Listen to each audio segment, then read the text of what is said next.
Hey guys, here we are for the Daytona 24 hours, and I just wanted to review our biggest incident of the race, likely. And luckily it wasn't anything catastrophic, but just wanted to review it and just understand like who was at fault, what exactly caused the incident, and maybe what can be learned from. So I'll play the incident in a few angles, and then afterwards I analyze it. Hope you enjoy.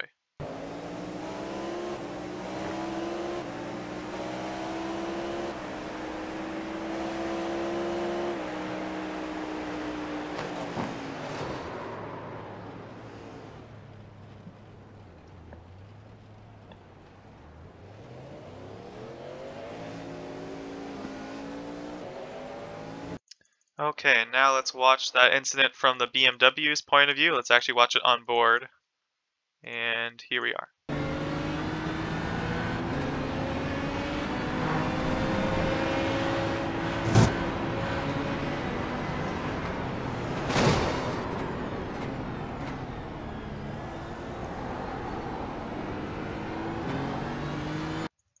Okay, so before analyzing any of this, I do want to point out that the ramifications of this incident, we ended up getting a 4x, but in a 24-hour race, it's not really much of an issue.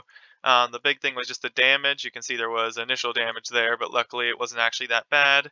And we ended up getting just a little bit of like left front damage here, and there ended up being around like 40 seconds of optional. So it really didn't affect our race too much. I think the BMW, was pretty okay as well, just some extra rear damage, but their wing is still there. So in terms of the outcome, it didn't really change too much other than just kind of inconvenience both of us.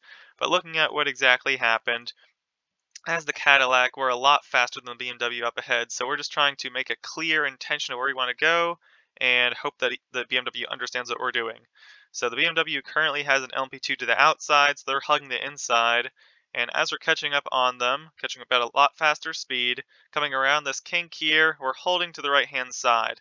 And I know this is kind of where the typical racing line is, but at this point we're not trying to quickly move over. I'd say we're still hugging this line pretty well, and typically when you get blue flags as a slower car, you would let them take the inside line.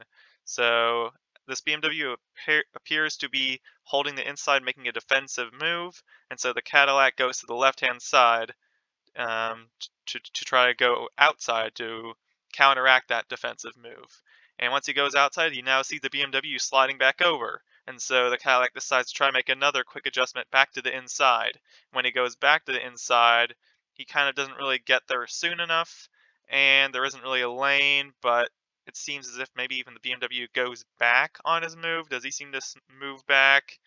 Um, it's hard to tell. It seems like the BMW doesn't go too far left, but now let's watch this from the BMW's point of view. Now, something that it can be noted is the fact that there's a lot of traffic up ahead. He's probably focusing more ahead than behind. But if we display this in slow motion, we can see the mirror over here, where you can see a car behind, so quickly approaching, just trying to see where the car is going. And yeah, the initial thing that we see in the mirror is that the car is behind us, and then he moves left. When he moves left, I would try to stay on the defensive line, and the fact is he doesn't really, or yeah, it's hard to tell if there is any wheel movement, but everything just happens really quickly and too fast.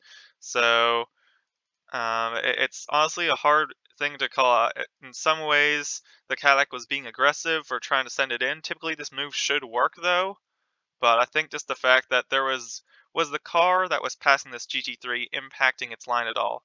I mean, it basically cleared him early, and he could have chosen to stay left for another car, but instead he ended up riding here, and so it seems like he's going to stay defensive. So it's a bit vague intentions by both cars, but I would say once he committed defensive here, he went to the outside to change lanes, and it seems like there was another move made. So the fact that BMW kind of changed the lanes in the braking zone seems a bit more dangerous to me. So I'd probably put more blame on the BMW, but um, luckily we locked it down, didn't collect any other cars, and were able to continue on. But you let me know what you think in the comments about who was at fault, just the racing incident or any other things. But yeah, thanks for watching, and hope you enjoyed. See you next time.